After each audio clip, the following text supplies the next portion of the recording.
దేవునికి స్తోత్రం. ప్రియమైన సహోదర సహోదరులకు వందనములు. ఈరోజు దేని వాగ్దానం సామెతలు 15 3 యెహోవా కన్నులు ప్రతి స్థలం మీద నుండును, చెడ్డవారిని మంచివారిని అవి చూచుచుండును. చూడండి, పరిశుద్ధుడైనటువంటి ప్రభువైన యేసుక్రీస్తు వారు పరలోకమందు అత్యున్నతమైన సింహాసనం మీద ఆసీనులయుండి అక్కడ నుండి ఈ భూలోకములో ఉన్నటువంటి నరులందరినీ ఆయన దృష్టించుచున్నారు. దేవుని యొక్క కన్నులు ఈ లోకమంతా ఎంతో గొప్పగా సంచారం చేస్తూ ఉన్నాయి. దేవుని యొక్క కన్నులు ప్రతి స్థలం మీద ఎల్లప్పుడూ ఉంటాయి. అయితే దేవుడు మంచివారిని చూస్తున్నారు, చెడ్డవారిని చూస్తున్నారు.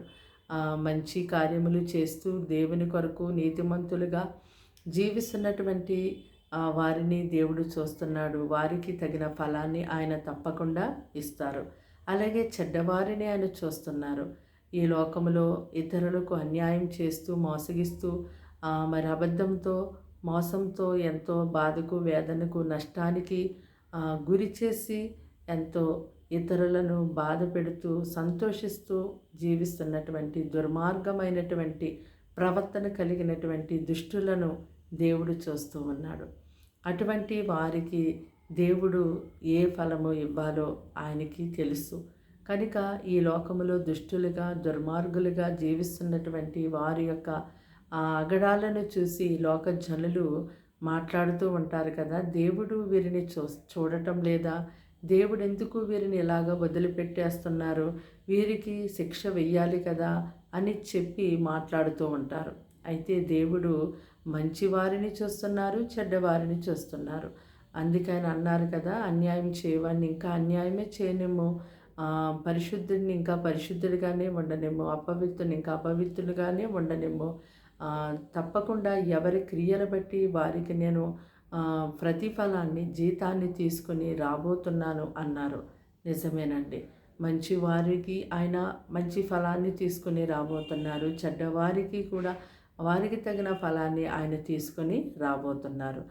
ఆయన పాపిని ప్రేమిస్తారు కానీ పాపమును ప్రేమించరు. కనుక ఈ లోకమందు ప్రతి ఒక్క మానవుడు రక్షించబడాలనే దేవుని యొక్క ఉద్దేశమై ఉన్నది. కనుక ఆయన ఈ లోక జనులందరూ కూడా తమ యొక్క దుష్టత్వము నుండి విడిపించబడి దేవుని వైపు మళ్ళుకోవాలని ఆయన ఎంతో దీర్ఘశాంతం వహిస్తున్నారు. ఈ లోక మానవులందరికీ ఆయన ఎన్నో అవకాశాలను ఇస్తూ ఉన్నారు. అయినప్పటికీ కూడా దేవుడిచ్చే అవకాశాన్ని వినియోగించుకొనకుండా ఇంకా దుష్టులుగా దుర్మార్గులుగా దేవునికి విరోధముగా జీవిస్తూ ఉన్నటువంటి వారికి తప్పకుండా దేవుడు తగిన ఫలాన్ని తీసుకొని వస్తారు. కనుక దేవుని యొక్క కన్నులు ప్రతి ఒక్కరిని చూస్తున్నాయని మనము ఎంతగానో జ్ఞానము కలిగి బహు జాగ్రత్తగా జీవించే వారిగా ఉండాలి. ప్రార్థన. దేవానికి వందనాలు, స్తోత్రాలు, స్తుతులు తండ్రి. మాటలు వింటున్నాను బిడ్డని మీ రక్తంతో కడిగి ముట్టి స్వస్థపరచని బలపరచని వారికి వారి ఇంటి వారికి రక్షణ, వెలుగు, సమాధానం దయచేయండి. వారిని వారి పిల్లలను పోషించండి. వారి గృహాల్లో ఉన్న ప్రతి శోధన, వేదన, బాధ, దుఃఖం తొలగించండి. ఈ దినమంతా వారికి నీ సన్నిధి తోడుగా ఉంచి నడిపించి కాపాడమని యేసుక్రీస్తు నామములో ఈ ప్రార్థన సమర్పించి అడిగి వేడుకుంటున్నాం తండ్రి. ఆమేన్.